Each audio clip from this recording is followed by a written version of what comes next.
Hello बच्चों। Hello hello hello hello hello. Hello बच्चों, good morning, good afternoon. Audio video clear है बच्चों? Hello बच्चों, ऑडियो वीडियो क्लियर है क्या? Hello hello hello.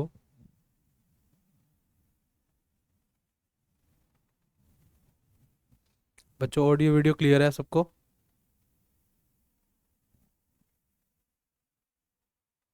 बेटा बता दो जरा एक बार, ऑडियो वीडियो क्लियर है, फिर हम अपना चैप्टर स्टार्ट करेंगे।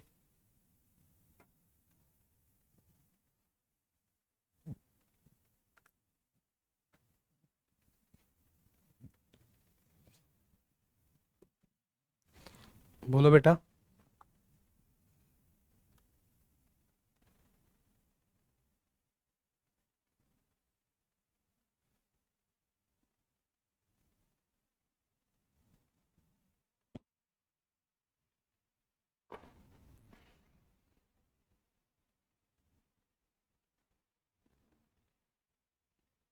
बेटा ऑडियो वीडियो क्लियर है सबको?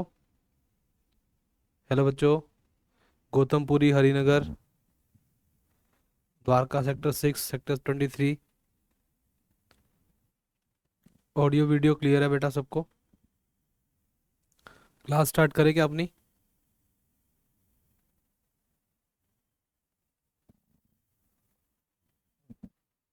बच्चों क्लास स्टार्ट करें?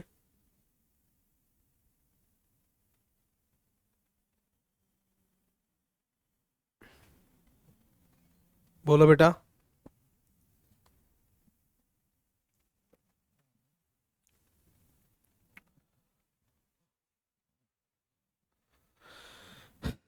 चलो बेटा स्टार्ट करते हैं क्लास, ठीक है? बच्चों हम जो चैप्टर स्टार्ट करने जा रहे हैं, अपना बायोटेक का फर्स्ट चैप्टर स्टार्ट करने जा रहे हैं, ठीक है? Biotechnology principle and processes. क्या समझते हो बच्चा बायोटेक के बारे में? ये बायोटेक है क्या बेटा? बायोटेक्नोलॉजी क्या चीज़ है? बोलो। अगर आपसे कोई पूछे बेटा बायोटेक क्या है, तो क्या जवाब दोगे? बायो का मतलब क्या होता है बच्चों? लिविंग ऑर्गेनिज्म होता है ना। टेक्नोलॉजी का मतलब क्या होता है बच्चों? टेक्निक्स। मतलब लिविंग पर टेक्निक्स लगाई जा रही हैं, और बहुत सारी टेक्निक लगा रहे हैं बेटा, ताकि हम लिविंग से ना काफ़ी ज़्यादा प्रोडक्ट प्रोड्यूस करा पाए, उसके पोटेंशियल से भी ज़्यादा। वही बायोटेक्नोलॉजी है ना? तो अगर हमसे कोई पूछता है बेटा कि बायोटेक क्या है, तो हम उसको जवाब देंगे बच्चों, बायो का मतलब लिविंग ऑर्गेनिज्म, टेक्नोलॉजी का मतलब बच्चों टेक्निक्स। तो लिविंग के ऊपर बेटा जो हम टेक्निक्स लगा रहे हैं, उसी का नाम बच्चों हमने क्या रखा है? बायोटेक्नोलॉजी। क्लियर?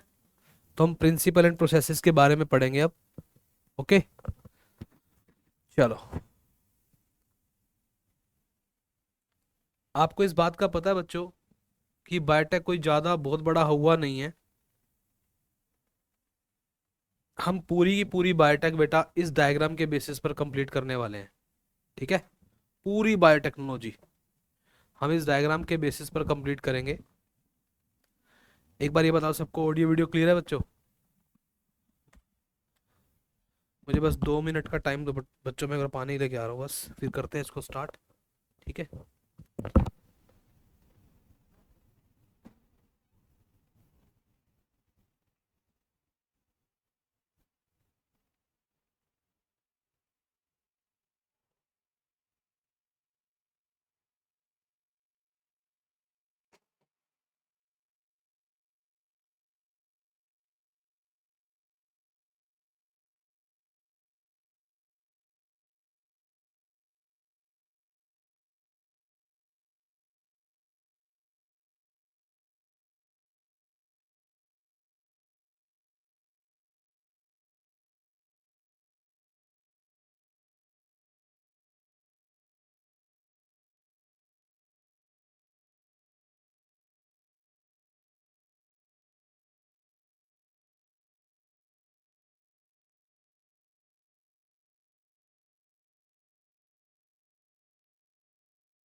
देखो बेटा, तो बायोटेक बेटा कंप्लीट हम ना इस डायग्राम के बेसिस पर करने वाले हैं।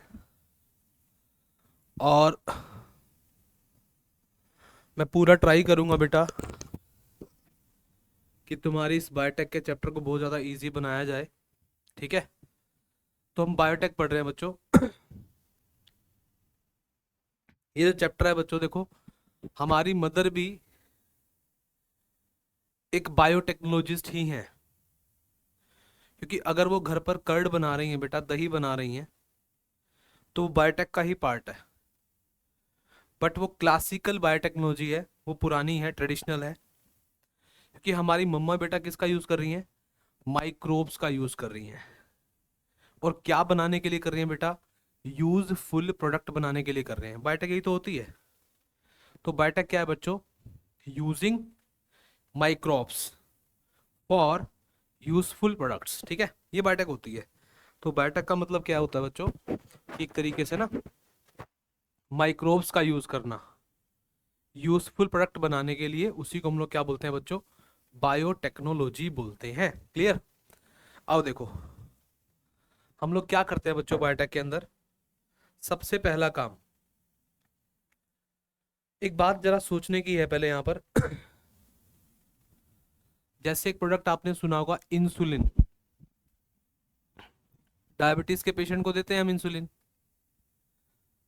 अब डायबिटीज अगर बेटा 70-80 साल के किसी बुजुर्ग आदमी को है, तो शायद हमें उतना फर्क नहीं पड़ेगा। अगर डायबिटीज 15 साल के बच्चे को है, अगर डायबिटीज 20 साल के बच्चे को है, तो हमें फर्क पड़ेगा। हमें कुछ ना कुछ सोल्यूशन निकालना पड़ेगा, कुछ ना कुछ ट्रीटमेंट निकालना पड़ेगा। तो हमें मान लो उस पेशेंट को बेटा इंसुलिन देना है ना। उसे बेटा हमें क्या देना है? इंसुलिन देना, ताकि वो उसकी हेल्प से चीजों को मैनेज कर पाए। राइट? मतलब वो ठीक रह पाए, क्योंकि उसकी बॉडी में इंसुलिन की डेफिशिएंसी है। और उस हार्मोन की डेफिशिएंसी की वजह से बेटा उसकी जो सेल्स हैं वो ग्लूकोज का अपटेक नहीं कर रही, उसको यूटिलाइज नहीं कर रही है ना। तो हम चाहते हैं कि उसको ऐसा हम बाहर से एक्सटर्नली इंसुलिन प्रोवाइड कर दें। सबसे पहले क्या हुआ बेटा? गाय को मारा गया, गाय को मारकर उससे इंसुलिन निकाला गया, वो लोगों को दिया गया। उसका नाम बच्चों क्या था? Bovine insulin, bovine. फिर बेटा पिग को मारा गया, पिग को मारकर इंसुलिन निकाला गया, लोगों को दिया गया, उसको बोला बेटा पोर्साइन इंसुलिन, पोर्साइन। एक था बोवाइन, एक था बेटा पोर्साइन, है ना। ये दोनों के दोनों इंसुलिन बेटा क्या करते थे? एलर्जी कोज करते थे, बहुत महंगे थे। क्योंकि गाय से और पिग से अगर इंसुलिन निकल भी रहा है बेटा, तो उसकी क्वांटिटी बहुत ज़्यादा नहीं है, बहुत कम क्वांटिटी है। अब क्वांटिटी कम है बेटा, पेशेंट ज़्यादा है, तो चीज़ें महंगी हो जाएंगी। तो बहुत एक्सपेंसिव था बेटा, एलर्जी कोज करता था। इन बातों को अगर मैं साइड भी रख दूं बेटा, सबसे बड़ी प्रॉब्लम, क्या हमारी बायोडाइवर्सिटी का लॉस नहीं हो रहा? बिल्कुल हो रहा है। हम गाय को मारते रहेंगे क्या? पिग को मारते रहेंगे सिर्फ अपने छोटे से स्वार्थ के लिए? तो बेटा फिर हमारे सामने कौन आई? बायोटेक्नोलॉजी आई। बायोटेक्नोलॉजी बेटा हमारी बायो की बहुत जबरदस्त ब्रांच है, जिससे हम बेटा ऐसे ऐसे प्रोडक्ट बना रहे हैं आज, जो हमारे लिए बहुत ज्यादा यूजफुल हैं और बहुत ही सस्ते बना पा रहे हैं।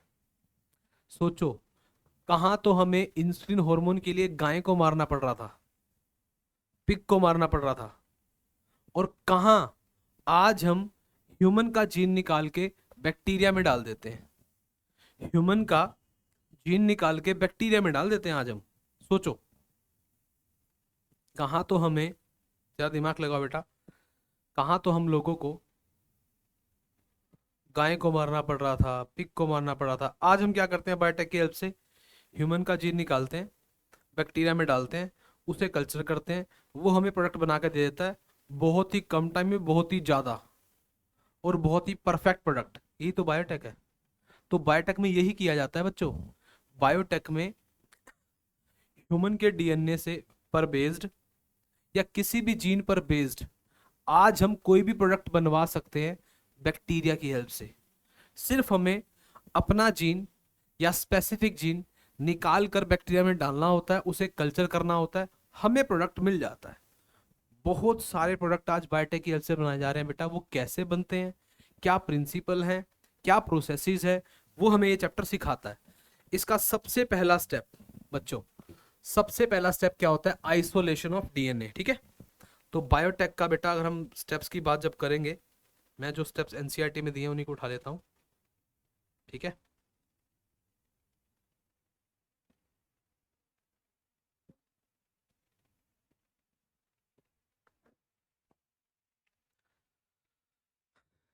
अगर आप इस डायग्राम को अच्छे से समझ लेते हो और वो 7 स्टेप्स को वन बाय वन अच्छे से समझ लेते हो, फिर चैप्टर आपका बहुत ही ज्यादा इजी हो जाएगा, बहुत इजी, बहुत ज्यादा इजी।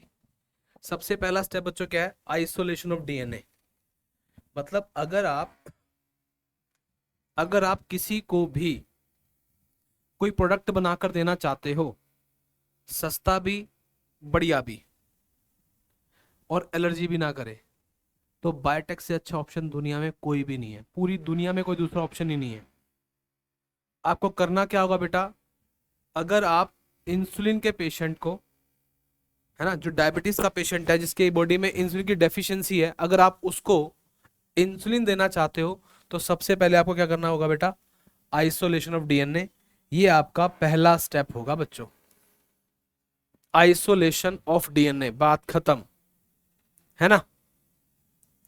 उसके बाद तो ये पहला स्टेप हमारे पास आ गया बेटा, आइसोलेशन ऑफ डीएनए। अब तुम्हारे माइंड में आएगा सर यहाँ पर ये फॉरेन क्यों लिखा है। अरे भाई, ये डीएनए हमारा है, ये डीएनए ह्यूमन का है। अब इस डीएनए के टुकड़े करके एक टुकड़ा निकाल के बेटा बैक्टीरिया में डालेंगे, तो बैक्टीरियल सेल के लिए तो ये फॉरनर ही हुआ ना, है ना, क्योंकि बैक्टीरिया एक अलग चीज है, वो प्रोकैरियोटिक ऑर्गेनिज्म है, हम यूकैरियोटिक ऑर्गेनिज्म है। वो अलग स्पीशीज है, हम अलग स्पीशीज हैं।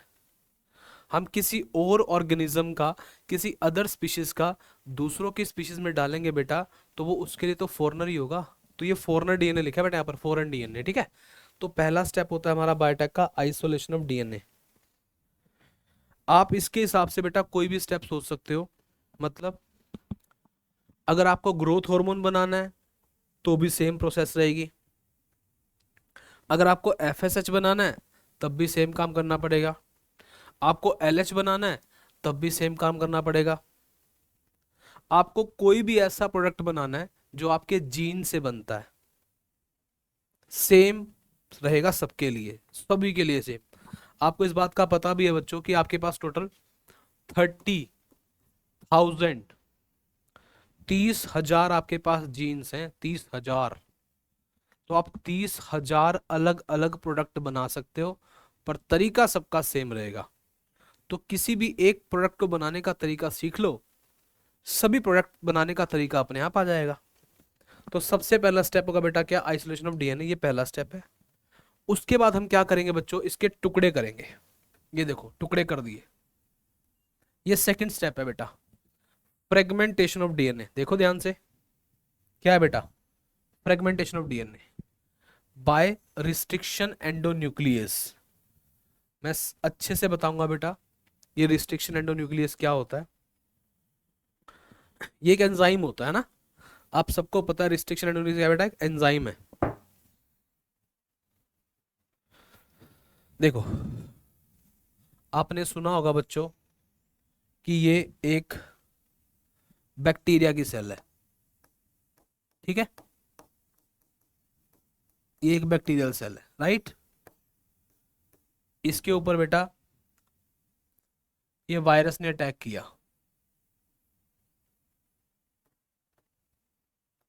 ठीक, इसने अटैक किया। जो वायरस, ये एक वायरस है,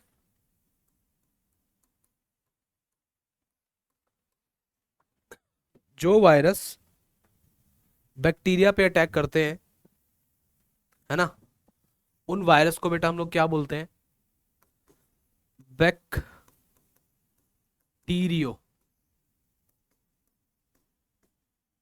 फेज, यही बोलते हैं ना। फेज का मतलब बेटा वायरस होता है ना। एक आपने सुना होगा बच्चों, PHASE सुना होगा, एक आपने सुना है फेज। इस फेज का मतलब बेटा ड्यूरेशन है। आपकी क्लास चल रही है, कुछ टाइम के बाद आपकी क्लास कंप्लीट हो जाएगी बेटा, वो ड्यूरेशन कंप्लीट हो जाएगा, वो फेज होगा। बट कुछ लोग फाज ही बोलते हैं, फाज फाज बोलते हैं, फाज बोल लो। इसका मतलब बेटा क्या होता है, वायरस। ऐसा वायरस जो बैक्टीरिया पे अटैक करता है ना, उसको बैक्टीरियो फेज बोलते हैं। वायरस का काम क्या है बेटा दुनिया में, देखो जरा। ये मान लो इसके पास डीएनए है, और ये डीएनए है बैक्टीरिया का।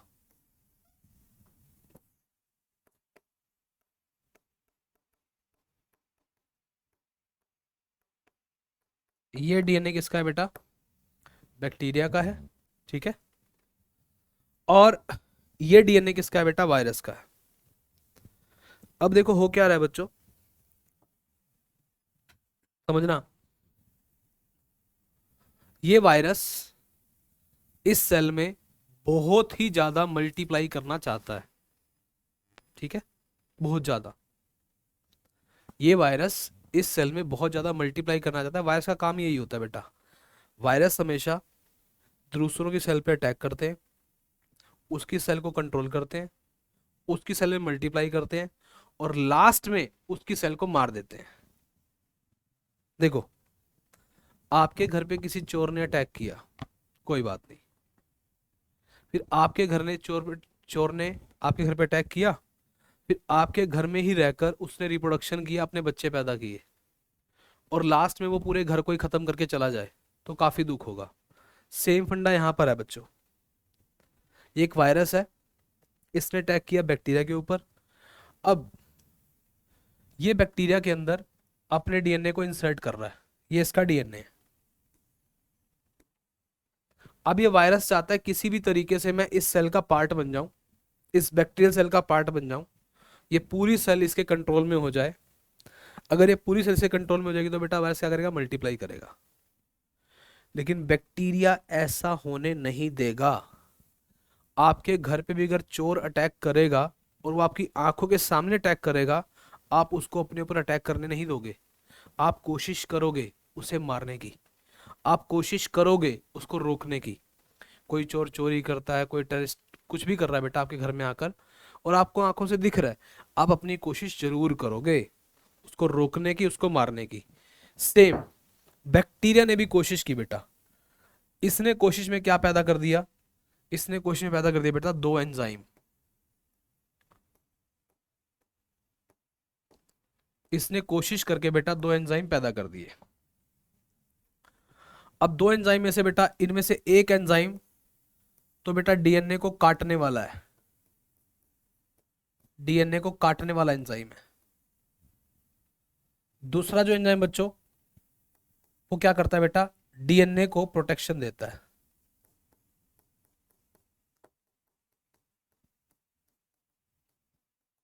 ठीक है ना। एक तो बच्चों क्या है, काटता है डीएनए को, एक क्या देता है बेटा, प्रोटेक्शन देता है। दोबारा सुन लो। अगर आपके घर पे बेटा कोई चोर अटैक करेगा, आप उसको रोकने की कोशिश करोगे, सेम कोशिश बैक्टीरिया कर रहा है। ये बैक्टीरिया बेटा, ये जो डीएनए है बच्चों, ये क्या है, वायरस का डीएनए है। ये बैक्टीरिया इस वायरस को रोकने की कोशिश कर रहा है, और रोकने की कोशिश के लिए बेटा इसने क्या किया, दो एंजाइम दो एंजाइम इसने प्रोड्यूस किए। एक एंजाइम काटेगा, एक एंजाइम बचाएगा।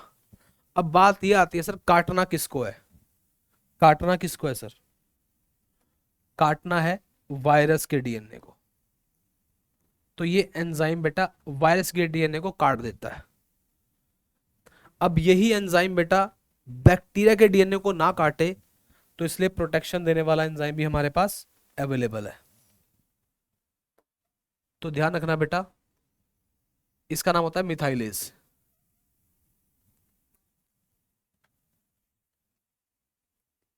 ठीक है,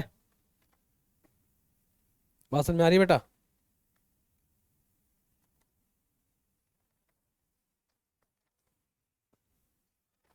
समझ आ रही है बात?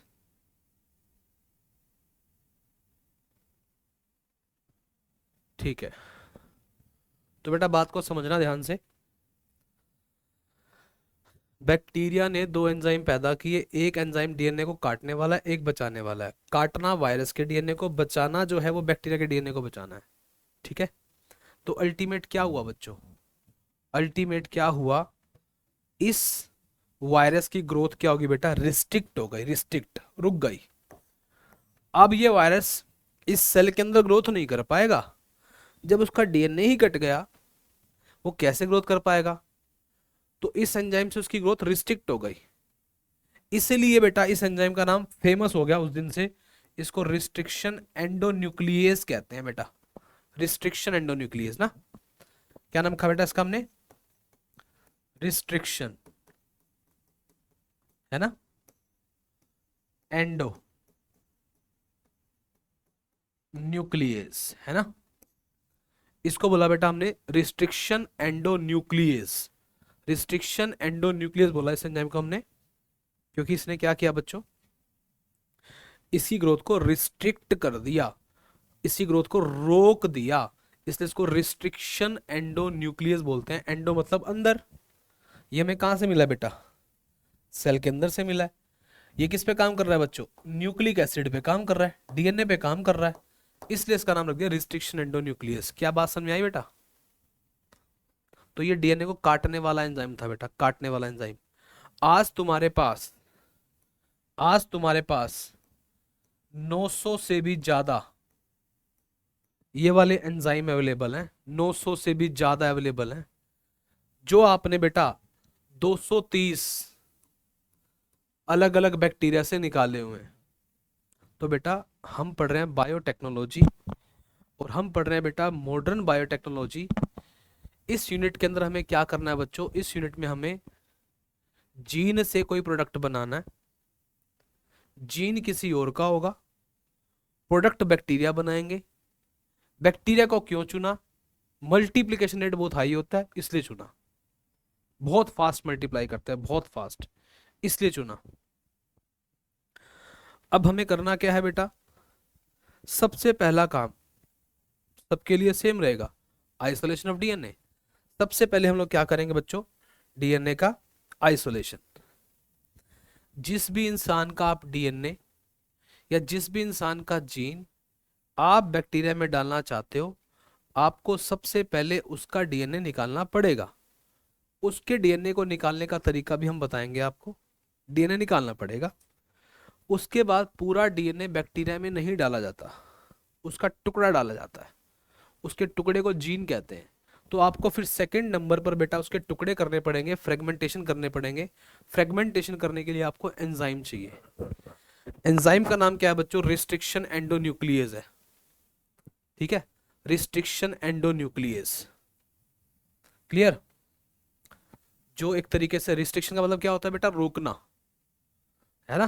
तो रिस्ट्रिक्शन एंडोन्यूक्लियस वैसे क्या होता है बेटा? डीएनए को काटने वाला एंजाइम है, बट इसका नाम रिस्ट्रिक्शन एंडोन्यूक्लियस क्यों पड़ा? क्योंकि रोकता है। किसे रोकता है बेटा? ये वायरस की ग्रोथ को रोकता है। किस में होता है बेटा? ये बैक्टीरिया में होता है। आज हमारे पास बहुत सारे रिस्ट्रिक्शन एंजाइम है, इसके बारे में भी पढ़ेंगे हम। ठीक है, उसके बाद हम क्या करेंगे बच्चों? Isolation of desired DNA fragment. ठीक है, ये टेक्निक भी सिखाऊंगा आपको कैसे करते हैं हम। ये देखो, पहला स्टेप डीएनए को आपने निकाल दिया। दूसरा स्टेप, उसके आपने टुकड़े कर दिए। ये है आपका टुकड़ा नंबर 1, ये है आपका टुकड़ा नंबर 2, ये है आपका टुकड़ा नंबर 3। 3 टुकड़े आपने कर दिए। अब टुकड़े करने के बाद बेटा आपको मान लो फर्स्ट वाला टुकड़ा नहीं चाहिए, सेकंड वाला चाहिए, थर्ड वाला नहीं चाहिए, तो आप इन तीनों में से बेटा अपनी मर्जी के टुकड़े को अलग करोगे। ठीक है, अपनी मर्जी के टुकड़े को आप अलग करोगे, पक्का करोगे ही करोगे। तो आपने इसको अलग कर दिया। ये लो जी, ये आपका स्टेप नंबर 3 हो गया। सर हम ना जीन से प्रोडक्ट बनाना चाहते हैं, सर हम ना उस जीन को बैक्टीरिया में डालना चाहते हैं तो डाल लो ना, कौन मना कर रहा है? सर सबसे पहले ना हम डीएनए निकालेंगे, मुझे भी पता है डीएनए निकालोगे। सर उसके बाद ना हम डीएनए के टुकड़े करेंगे। अरे भाई मुझे भी पता है, मैंने भी बायोटेक पढ़ रखी है, ठीक है। डीएनए के टुकड़े करेंगे, उसके बाद सर हम इन टुकड़ों में से ना अपनी मर्जी का टुकड़ा अलग करेंगे। इस टेक्निक को बेटा हम लोग बोलते हैं इलेक्ट्रोफोरेसिस, एक ग्रोथ जेल इलेक्ट्रोफोरेसिस बोलते हैं। उसके बाद हम इस टुकड़े को जोड़ना चाहेंगे एक वेक्टर के साथ। सर ये क्या होता है? सर वी से वेक्टर, वी से वाहन। सर ये तो वाहन होता है। ये वाहन क्या करता है? यही तो वाहन है जो आपके जीन को बैक्टीरिया में लेके जाएगा। सर वाहन की क्या जरूरत थी यहाँ पर? वाहन की क्या जरूरत थी सर? अपने टुकड़े को सीधा निकाल के इसमें डाल देते। नहीं बाबू, ऐसा कभी नहीं हो सकता बेटा, ऐसा नहीं होता। आप अपने जीन को बैक्टीरिया के अंदर डायरेक्ट ट्रांसफर नहीं कर सकते, तो मतलब नहीं कर सकते। अब तुम जिद लगा लो, मैं तो करके दिखाऊंगा। करो फिर कोशिश। तुमने कोशिश की 1 बार, 2 बार, 3 बार, 100 बार, 200 बार, 1000 बार, 5000 बार, 10,000 बार। 10,000 बार कोशिश करने के बाद तुमने ये जीन इसमें डाल भी दिया, मान लो, पर तुम्हारे जीन से तुम्हें आगे प्रोडक्ट नहीं मिलेगा। इसलिए ये बेवकूफ़ी मत करना, ये जिद मत लगाना कि हम जीन को डायरेक्ट बैक्टीरिया में ट्रांसफ़र कर सकते हैं। अरे लाखों कोशिशों के बाद अगर कर भी दोगे और लास्ट में तुम्हें प्रोडक्ट नहीं मिला, फिर फ़ायदा क्या हुआ? तो जीन का कभी भी डायरेक्ट ट्रांसफ़र नहीं होता, हमेशा जीन का ट्रांसफ़र होता है किसी ना किसी वेक्टर के साथ। वेक्टर है तो समझो जीन ट्रांसफ़र भी होगा, तो समझो जीन तुम्हें प्रोडक्ट भी देगा। अगर वेक्टर नहीं है तो जीन ट्रांसफ़र नहीं होगा और तुम्हें प्रोडक्ट भी नहीं देगा। क्या बात समझ में आ रही है बेटा? बात समझ में आ रही है यहाँ तक? बोलो, बोलो बेटा, भाई बता दो यार। सही है। और बेटा तुम भी कुछ बताया करो, बोला करो कि सर ये चीज़ें हमें बताओ, थोड़ा सा और अच्छा लगेगा ना यार। हम्म?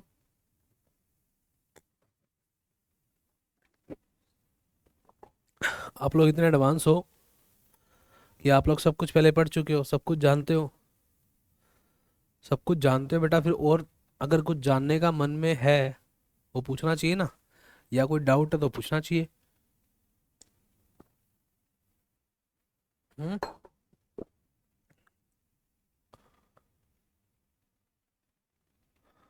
एक सेकंड बच्चों।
पेन कहाँ चला गया मेरा?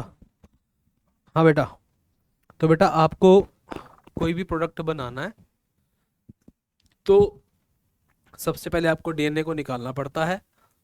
फिर आपको उसके टुकड़े करने पड़ते हैं, फिर आपको मर्जी का टुकड़ा अलग करना पड़ता है, फिर उस टुकड़े को चिपकाना पड़ता है ना। तो इस तरीके से आप लोग बायोटेक में प्रोडक्ट को बनाते हो। तो सर सबसे पहला स्टेप बायोटेक का होता है आइसोलेशन ऑफ डीएनए, ठीक है जी। दूसरा होता है सर फ्रेगमेंटेशन ऑफ डीएनए, ठीक है जी। तीसरा होता है sir isolation of desired DNA fragment, ठीक है जी। डीएनए को निकालो, उसके टुकड़े करो, टुकड़े का नाम क्या होता है, जीन होता है। अपनी मर्जी के जीन को अलग कर दो, ठीक है जी, अलग कर दिया, है ना। अपनी मर्जी के टुकड़े को अलग कर दो, ठीक है जी। उसके बाद आपको इस टुकड़े को लाइगेट करना पड़ेगा, चिपकाना पड़ेगा, इसको चिपकाना पड़ेगा यहाँ पे इसके साथ, है ना। अगर आप नहीं चिपकाओगे तो गड़बड़ हो जाएगी, चिपकाना पड़ेगा, इसको लाइगेशन बोलते हैं, है ना। आओ देखो ना। तो पहला स्टेप आइसोलेशन ऑफ डीएनए, दूसरा step fragmentation of DNA by restriction of nucleus, तीसरा क्या है isolation of A desired DNA fragment, चौथा क्या है बेटा लाइगेट करना है। लाइगेट करना है बेटा, ligation of DNA fragment into A vector. अब सर ये वेक्टर बताओ पहले क्या है वेक्टर। सर वेक्टर यहां पर एक प्लाज्मिड है, जी हाँ प्लाज्मिड। सर ये क्या होता है। सर आपने सुना है बैक्टीरिया के बारे में, हाँ सुना है ना। सर बैक्टीरिया के पास ना दो टाइप के डीएनए होते हैं। क्या बोला है, हाँ हाँ सही बोला है, दो टाइप के डीएनए होते हैं। एक होता है मेन डीएनए, है ना, और एक होता है बच्चों एक्स्ट्रा क्रोमोसोमल डीएनए, है ना। एक होता है बच्चों मेन डीएनए, एक होता है बच्चों एक्स्ट्रा क्रोमोसोमल डीएनए। इसको बेटा हम लोग, इसी को हम लोग बेटा क्या बोलते हैं प्लाज्मिड बोलते हैं, ठीक है ना, प्लाज्मिड। इस बैक्टीरियल सेल के अंदर दो डीएनए बेटा, एक इसका मेन डीएनए, एक इसका एक्स्ट्रा क्रोमोसोमल डीएनए। एक इसका मेन डीएनए, एक इसका एक्स्ट्रा क्रोमोसोमल डीएनए। अगर मैं सेल से इसको बाहर निकाल दूं तो बैक्टीरिया की मौत हो जाएगी, अगर मैं इसको बाहर निकाल दूं तो कोई फर्क ही नहीं पड़ेगा, कोई इशू ही नहीं है। तो बेटा ये एक्स्ट्रा है तभी तो कोई इशू नहीं है ना। तो ये एक्स्ट्रा है, इसको हमने प्लाज्मिड बोला है। तो प्लाज्मिड की डेफिनेशन भी आपको याद रहनी चाहिए बेटा हमेशा। इसको आप ARC से याद रखना, ARC, ARC extra chromosomal DNA, arc.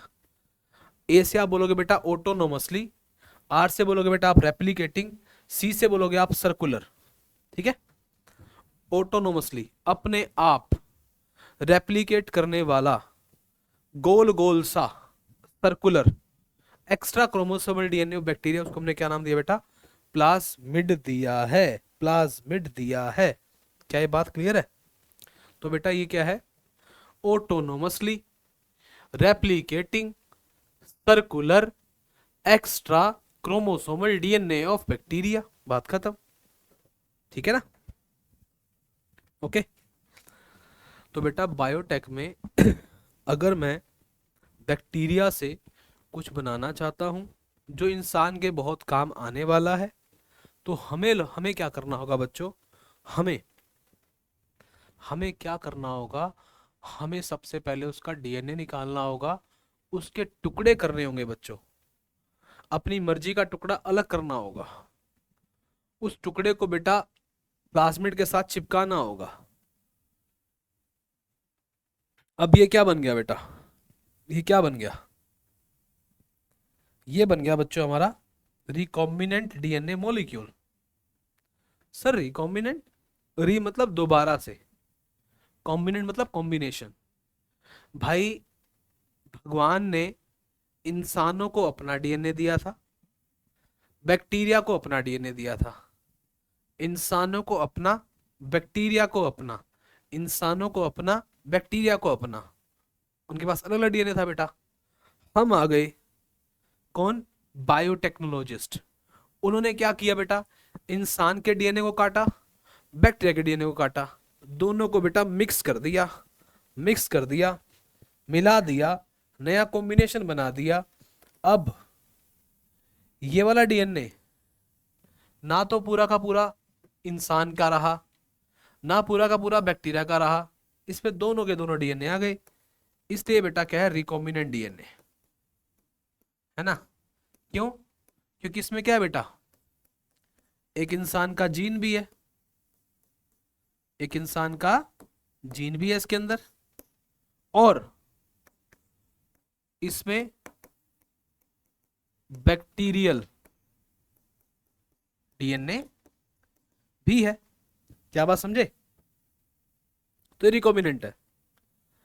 अब यार इतनी मैंने काम किया, पहला स्टेप आइसोलेशन ऑफ डीएनए, दूसरा स्टेप फ्रेगमेंटेशन ऑफ डीएनए, तीसरा step isolation of desired DNA fragment, चौथा step ligation of desired DNA fragment to suitable vector. अब अब इस रिकॉम्बिनेंट डीएनए को मैं हाथ में लेके थोड़ी घूमता रहूंगा, मुझे डालना पड़ेगा ना इसको, किसमें, बैक्टीरिया में। तो मैं इसको बैक्टीरिया में ट्रांसफर करूंगा। उसके बाद स्टेप क्या होगा बेटा हमारा, transferring, transferring the recombinant DNA, है ना। क्या करना है बच्चों में, ट्रांसफर करना है, transferring the recombinant DNA into the host, transfer करना पड़ेगा, इसको हमें इसमें ट्रांसफर करना पड़ेगा। उसके बाद क्या करना है हमें, कल्चर। क्या करना है बेटा, कल्चर करना है, कल्चर मतलब इस सेल को फर्दर डिवाइड करवाना है, मल्टीप्लाई करवाना है। जितना सेल डिवाइड करेगी उतना हमारा जीन डिवाइड करेगा, जितना सेल डिवाइड करेगी उतना हमारा जीन एक्सप्रेस करेगा, जितना सेल डिवाइड करेगी उतना हमारा प्रोडक्ट बनेगा। तो कल्चर कराना है, culture, culturing the host cell.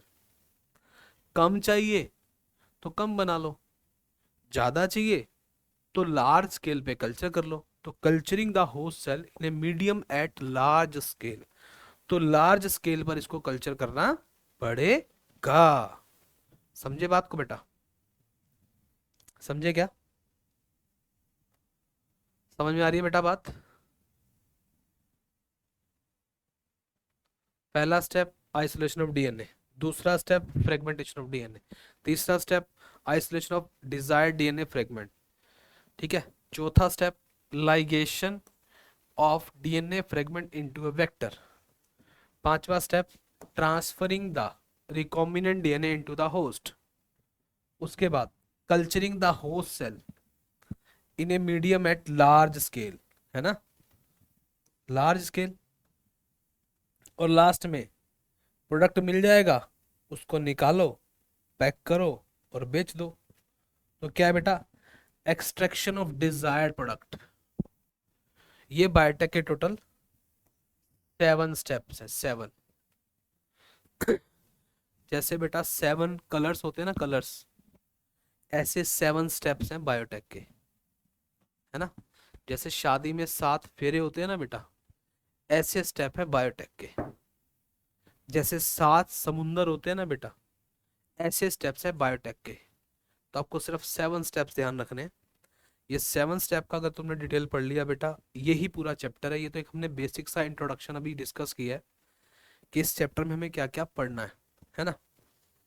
तो अगर हम समझने की कोशिश करें तो हमें क्या क्या पढ़ना है बच्चों, देखो जरा। सबसे पहले हम चैप्टर का नाम समझते हैं, बायोटेक्नोलॉजी प्रिंसिपल एंड प्रोसेसेस, है ना।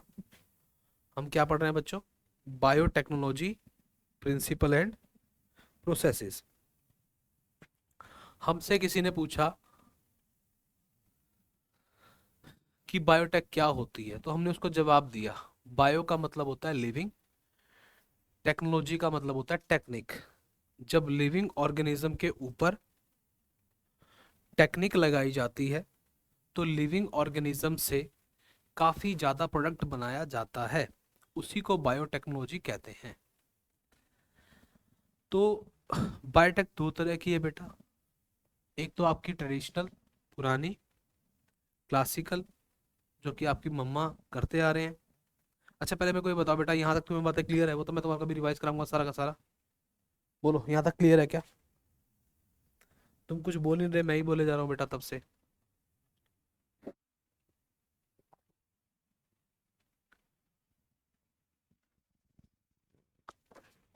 ना तो कोई बोल रहा है, ना कोई रिप्लाई कर रहा है।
बोलो बेटा, यहाँ तक क्लियर है क्या सारे स्टेप्स?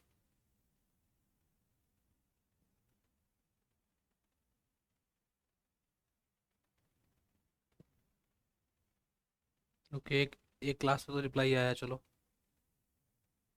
बाकी क्लासेस, उन्हें कुछ सुनाई भी दे रहा है नहीं दे रहा? हाँ।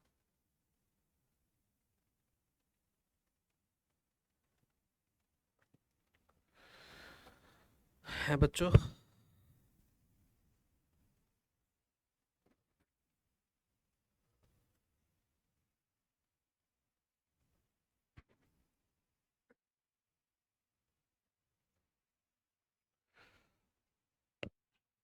चलो देखो बेटा, हम लोग जो डिस्कस कर रहे हैं बच्चों, वो कर रहे हैं बायोटेक्नोलॉजी, प्रिंसिपल एंड प्रोसेसेस। हमसे अगर कोई पूछेगा बेटा, बायोटेक को हम मेनली दो अलग अलग कैटेगरी में क्लासिफाई कर सकते हैं। एक हमारी जो पुरानी होती है उसको बोलते हैं क्लासिकल बायोटेक, या फिर ट्रेडिशनल बायोटेक, जो हमारे एंसेस्टर्स, हमारे दादा दादी करते आ रहे हैं बेटा। तुम्हें इस बात का पता है, हमारे दादा दादी के टाइम से लोगों को अल्कोहल बनाना आता है, वो भी बायोटेक है बेटा, वो क्लासिकल है। कर्ड बनानी आती है, वो भी बायोटेक है बेटा, वो क्लासिकल है। तो जहां पर वो माइक्रोब्स का यूज कर रहे हैं, बट उन्हें पता नहीं कि वो कर क्या रहे हैं, माइक्रोब्स का यूज कर रहे हैं, प्रोडक्ट बना रहे हैं। अब उनमें और हम में क्या डिफरेंस है बेटा? हमारे दादा दादी बेटा प्रोडक्ट बना सकते हैं, पर हम लोग प्रोडक्ट की क्वालिटी को बढ़ा सकते हैं, हम क्वांटिटी को बढ़ा सकते हैं। हम मॉडर्न बायोटेक्नोलॉजी की बात कर रहे हैं बेटा। प्लस हमारे दादा दादी सिर्फ माइक्रोब्स का यूज करना जानते हैं, वो डीएनए की कटिंग नहीं कर सकते, वो जीन बेस्ड कोई प्रोडक्ट नहीं बना सकते। तो ट्रेडिशनल बायोटेक में बेटा, ये बायोटेक ज़्यादा पुरानी नहीं है बेटा, 1972 के बाद ही आई ये बायोटेक, है ज़्यादा पुरानी नहीं है। तो वो लोग जीन के बेसिस पर कोई प्रोडक्ट नहीं बना सकते, हम बना सकते हैं। और अगर तुम्हें कोई भी प्रोडक्ट ऐसा बनाना हो, जैसे for example insulin hormone diabetes के लिए, है ना, और काफ़ी सारे जेनेटिक डिसऑर्डर तुमने सुने होंगे बेटा। जैसे आपने सुना होगा, एक स्किड सुना था आपने, सीवियर कंबाइंड इम्यूनो डेफिशिएंसी, जो एडी डेफिशिएंसी की वजह से होता है। अगर वो आपको एंजाइम बनाना पड़ जाए तो भी आप ऐसे बनाओगे, है ना। तो काफ़ी सारे एंजाइम, काफ़ी सारे जेनेटिक डिसऑर्डर, उनका ट्रीटमेंट भी बेटा बायोटेक की हेल्प से होता है। क्योंकि उनके जो प्रोडक्ट्स हैं, जीन बेस्ड जो प्रोडक्ट है बेटा, वो सारे बायोटेक से तो बनते हैं, सारे बायोटेक से बनते हैं ना। तो आपको समझना है चीज़ों को। जैसे अगर हम सोचे कि हमें कोई प्रोडक्ट बनाना है, तो क्या हमें बातों का ध्यान रखना पड़ेगा बेटा? सबसे पहले हमें निकालना पड़ेगा डीएनए, ये हमारा पहला स्टेप होगा बच्चों, आइसोलेशन ऑफ डीएनए। उसके बाद हमने करने पड़ेंगे बेटा फ्रेगमेंट्स, इसको बोलेंगे बेटा फ्रेगमेंटेशन ऑफ डीएनए। और फ्रेगमेंटेशन किससे होता है बेटा? बहुत ही स्पेशल एंजाइम से होता है, उसको बोलते हैं रिस्ट्रिक्शन एंडोन्यूक्लियस। ठीक है, तो उसको बोलते हैं बेटा रिस्ट्रिक्शन एंडोन्यूक्लियस। क्लियर? तो पहला स्टेप बेटा आइसोलेशन ऑफ डीएनए, दूसरा स्टेप है फ्रेगमेंटेशन ऑफ डीएनए, जो तीसरा स्टेप है बच्चों वो क्या है? Isolation of desired DNA fragment. ठीक है, ये क्या हो गया? ठीक है ना। तो पहला स्टेप आइसोलेशन ऑफ डीएनए, दूसरा स्टेप फ्रेगमेंटेशन ऑफ डीएनए, तीसरा step isolation of desired DNA fragment, चौथा step ligation of desired DNA fragment to a suitable vector. पांचवा step, transferring the recombinant DNA into the host cell. छठा step, six step, culturing the host cell in a medium at large scale. सातवां step, extraction of desired product. ठीक है। अब एक बात यहां और समझने की है कि यहां से लेकर यहां तक ये जितने भी काम है बेटा, डीएनए को निकालना, उसके टुकड़े करना, अपने जीन को अलग करना, यहाँ पे लाइगेट करना, ट्रांसफर करना, यहां तक जितने भी काम है, जितने भी काम है बच्चों, है ना, वो सभी के सभी काम, यहां तक जितने भी काम है वो सभी के सभी काम अगर हम बात करें बेटा, वो एक डिपार्टमेंट के हैं, उसका नाम है जेनेटिक इंजीनियरिंग डिपार्टमेंट। ठीक है। जेनेटिक मतलब जीन, डीएनए, है ना। इंजीनियरिंग मतलब को चेंजेस करना कुछ, है ना, काटना पीटना कुछ और नया बनाना, तो वो सारे काम जेनेटिक इंजीनियरिंग के बेटा। इसके बाद इसे कल्चर करना, कल्चर करना, प्रोडक्ट को निकालना, वो सारे के सारे काम किसके हैं बेटा, बायो प्रोसेसिंग इंजीनियरिंग डिपार्टमेंट के हैं। तो ये जेनेटिक इंजीनियरिंग डिपार्टमेंट है बेटा, और ये बायो प्रोसेसिंग इंजीनियरिंग डिपार्टमेंट है। ठीक है। तो genetic engineering and bio processing engineering department, right. अच्छा, एक बात और, ये ऊपर की जो चीजें हैं बेटा सारी, इसको बोलते हैं अपस्ट्रीम प्रोसेसिंग। नीचे वाली जो होती है बेटा, इसको बोलते हैं हम डाउन स्ट्रीम प्रोसेसिंग। ठीक है। तो आओ फिर हम अपना स्टेप नंबर 1 डिस्कस कर लेते हैं। स्टेप नंबर 1 हम कैसे करेंगे वो डिस्कस कर लेते हैं। जैसे मान लो बेटा, आपको ये बेटा कोई एक सेल है, एनिमल की सेल है, ये बेटा क्या है, कोई प्लांट की सेल है। ठीक है।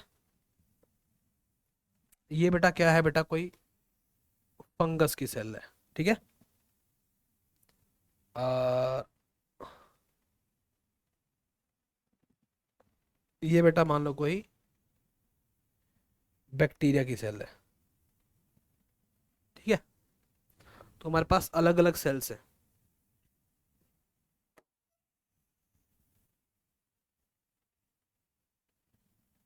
ठीक है।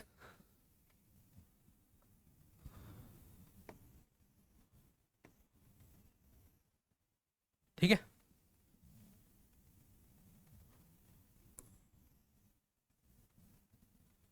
आप सबको इस बात का आइडिया बेटा,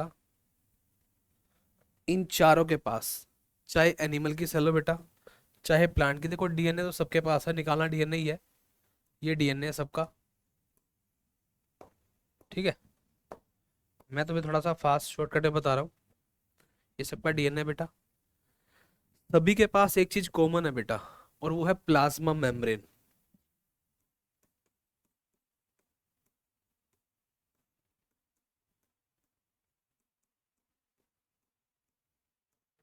प्लाज्मा मेम्ब्रेन, है ना, प्लाज्मा मेम्ब्रेन, राइट। तो सबके पास है वो इसके पास भी है, वो इसके पास भी है, वो इसके पास भी है। इनके पास कुछ एडिशनल है बेटा, क्या है, सेल वॉल, सेल वॉल, है ना।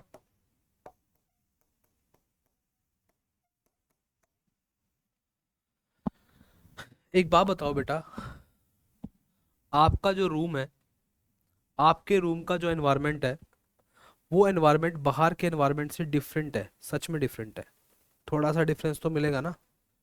वो डिफरेंस किसकी वजह से, आपके रूम की दीवारों की वजह से है। सेम सेल भी बेटा, सेल के अंदर का एनवायरनमेंट बाहर के एनवायरनमेंट से जो अलग बनाती है बेटा, वो कौन बनाती है, प्लाज्मा मेम्ब्रेन बनाती है। ठीक है। अब जो ऑर्गेनिज्म स्ट्रेसफुल कंडीशन से अपने आप को बचा लेते थे, तो उनके पास सिर्फ प्लाज्मा मेम्ब्रेन होती थी बस, और कुछ नहीं होता था। अब बाहर एक पेड़ खड़ा है मान लो, उसे गर्मी भी सहन करनी है, सर्दी भी सहन करनी है, आंधी भी सहन करनी है, तूफान भी सहन करना है, सब कुछ सहन करना है उसको, है ना। तो भगवान ने उसको थोड़ा सा पावरफुल बनाने के लिए उसको एक और लेयर दे दी बेटा, जिसका नाम है सेल वॉल। समझे बात को? सेल वॉल दे दी। तो बेटा ऐसे बहुत सारे लिविंग है बेटा जो बहुत ज़्यादा अनफेवरेबल कंडीशन में रहते हैं, स्ट्रेसफुल कंडीशन में रहते हैं, तो उनके पास प्लाज्मा मेम्ब्रेन के साथ साथ सेल वॉल भी होती है। अब अगर आप एक क्लासरूम में बैठे हो और वो क्लासरूम चारों तरफ से बिल्कुल एयर टाइट बंद है एकदम, और तुम्हें उस रूम से बाहर निकालना है, तो एक ही तो ऑप्शन होगा बेटा, दीवारें तोड़नी पड़ेंगी, है ना?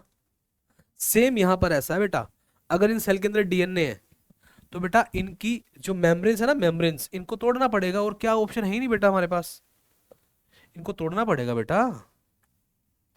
इसको भी तोड़ना पड़ेगा, इन यहाँ पे दो तोड़नी पड़ेगी, यहाँ भी दो तोड़नी पड़ेगी, यहाँ भी दो तोड़नी पड़ेगी। चलो एनिमल की सेल में कम से कम एक तो तोड़नी है, यहाँ सब में दो दो तोड़नी है, यहाँ तो एक ही तोड़नी है। कहने का मतलब एक दीवार तो दुनिया की सभी सेल की तोड़नी पड़ती है, उसका नाम प्लाज्मा मेम्ब्रेन है। अब तोड़ने के लिए क्या चाहिए? एंजाइम चाहिए। एंजाइम कौन सा चाहिए? जिससे ये बनी है, जैसे कि कार्बोहाइड्रेट्स, प्रोटीएस, लाइपेस, आरएनएस। तो हम क्या करेंगे, इन सभी सेल को बेटा इस एंजाइम से तो ट्रीट कराना पड़ेगा, कार्बोहाइड्रेट से, प्रोटीएस से, है ना, लाइपेस से, आरएनएस से। डीएनएस को छोड़ दो, बस डीएनएस को, बाकी सभी सेल को इन चार एंजाइम से ट्रीट कराना ही पड़ेगा, तभी इन सेल की बाउंड्री ब्रेक हो सकती है। ठीक है? प्लस ये तो है बेटा चार यूनिवर्सल एंजाइम, क्योंकि सबके पास प्लाज्मा मेम्ब्रेन है, सबकी प्लाज्मा मेम्ब्रेन को डिसोल्व करने के लिए बेटा कार्बोहाइड्रेट चाहिए, प्रोटीएस चाहिए, लाइपेज चाहिए, आरएनएस चाहिए, बात खत्म। प्लस अगर प्लांट की सेल है तो वहां पर कुछ एंजाइम एक्स्ट्रा चाहिए, ये चार तो चाहिए चाहिए बेटा, कार्बोहाइड्रेट्स, प्रोटीएस, लाइपेज, ये चाहिए चाहिए। फिर एक्स्ट्रा चाहिए क्या? सेल्यूलेज, और क्या? हेमीसेलेज, और क्या? पेक्टिनेज, ये एक्स्ट्रा चाहिए। समझे बात को? तो ये एक्स्ट्रा एंजाइम चाहिए बेटा। अब आ जाओ फंगस पे, वो चार तो चाहिए बेटा, कार्बोहाइड्रेट्स, प्रोटीज, लाइपेज, तो चाहिए चाहिए बेटा, एक एक्स्ट्रा चाहिए, काइटिनेज, जो सेल वॉल को तोड़ेगा। बैक्टीरिया पे आ जाओ, वो चार तो चाहिए चाहिए बेटा, कार्बोहाइड्रेट्स, प्रोटीज, लाइपेज, सब चाहिए चाहिए, एक्स्ट्रा क्या चाहिए? लाइसोजाइम चाहिए। समझे बात को बेटा? तो इस तरीके से बेटा एंजाइम की हेल्प से हम अपने डीएनए को निकाल सकते हैं।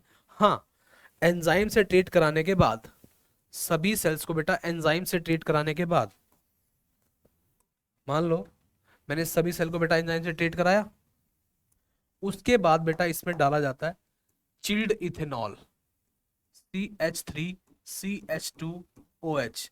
जो लोग पीते हैं इथेनॉल ही होता है बेटा, वो चिल्ड इथेनॉल होना चाहिए, लेकिन यहाँ पर चिल्ड, जैसे चिल्ड डालेंगे बेटा तो यहाँ पर डीएनए के क्या बन जाएंगे? प्रेसिपिटेट। और आप सबको पता है बेटा इस टेक्निक को आप लोग क्या बोलते हो? स्पूलिंग बोलते हो, स्पूलिंग, है ना, स्पूलिंग बोलते हो। तो पहला स्टेप इस तरीके से किया जाता है with the help of enzymes.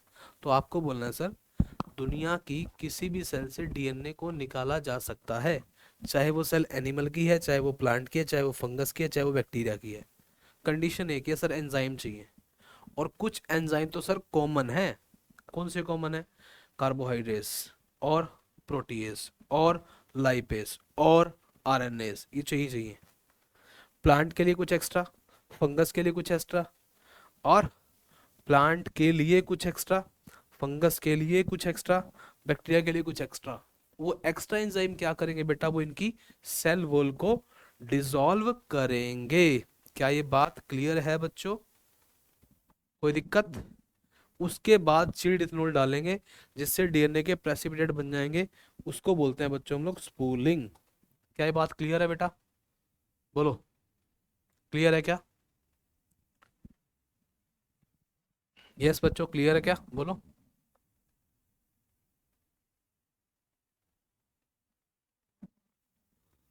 बोलो बेटा, क्लियर है?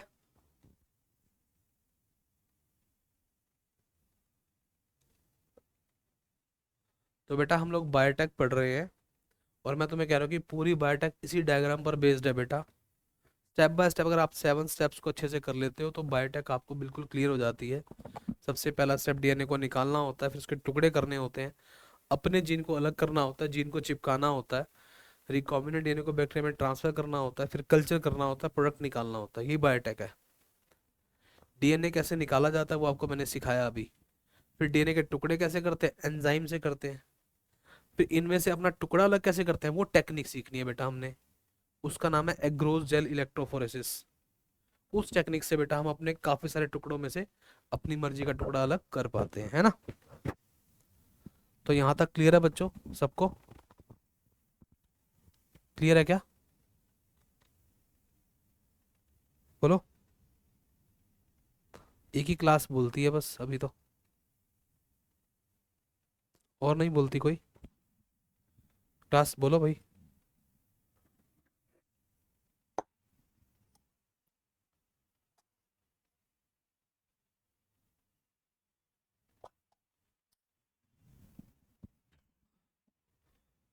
हम्म। बोलो बेटा।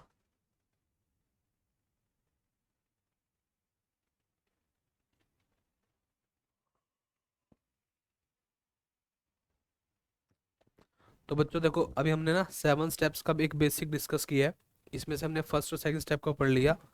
मतलब थर्ड स्टेप की जो डिटेल है हमारी, वो थोड़ा सा लेंदी सा टॉपिक है, वो टाइम लेगा हमारा। आज हम फिर यहीं तक डिस्कस कर लेते हैं। यहाँ तक तुम्हें कुछ पूछना है तो मुझसे पूछो, बताओ बेटा। अगर बायोटेक में आपको कोई डाउट है कुछ अभी तक जो हमने पढ़ा है, या और कोई डाउट है बेटा इससे अलग, तो पूछ सकते हैं आप।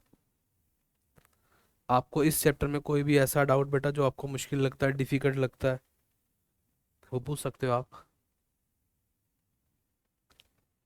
बोलो बेटा।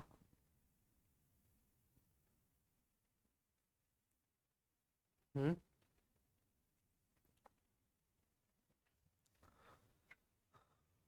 ओके, क्लियर है यहाँ तक सब कुछ? ठीक है। तो बेटा फिर हम आज इसको यहीं तक करते हैं, ठीक है। इसके बाद जो भी होगा फिर हम वो नेक्स्ट क्लास में डिस्कस करते हैं आपसे, इसके बाद के सारे स्टेप्स, है ना। आई थिंक कल या परसों में आपका एक टेस्ट भी होगा, वो टेस्ट फिर हम डिस्कस करेंगे और इस चैप्टर को भी आगे कंटिन्यू करेंगे, ठीक है बेटा। यहाँ तक आपको 7 स्टेप्स जो भी मैंने आपको बताए, आपके एनसीईआरटी में ही है 7 स्टेप्स। ये 7 स्टेप्स आपको बिल्कुल एकदम अच्छे से टिप्स पे याद होने चाहिए, अगर आप बायोटेक में पूरा अच्छा होल्ड बनाना चाहते हो। और ये डायग्राम भी, ठीक है, ये डायग्राम। ओके। तो मिलते हैं बच्चों फिर आपसे नेक्स्ट क्लास में। ओके, यहाँ तक करते हैं आज हम, ठीक है बच्चों। ओके बच्चों, have a nice time. Bye bye. Take care बच्चों। बाय।